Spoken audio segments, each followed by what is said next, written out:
Selamun Aleyküm. 28 Aralık'ta dünyada ve Türkiye'de neler yaşandı? Tarihte bugün hangi gelişmeler oldu? Hep birlikte bakalım. 28 Aralık 1967.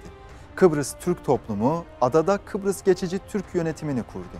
Bu durum Rumlar ve Batılı devletlerin büyük tepkisine neden olurken bundan sonraki 7 yıl zarfında iki toplum arasındaki çekişme had safhaya ulaşacak ve Türkiye'nin askeri müdahalesiyle Kuzey Kıbrıs Türk Cumhuriyeti kurulacaktı. 1981. ABD'li ilk tüp bebek Elizabeth Gordon Carr dünyaya geldi.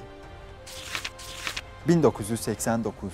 YÖK, üniversitelerdeki başörtü yasağını kaldırdı.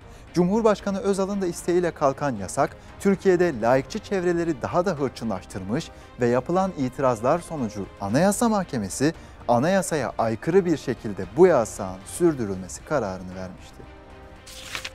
2012.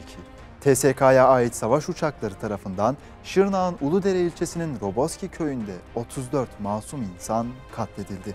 Katledilen 34 vatandaşın 22'si 18 yaşından küçüktü.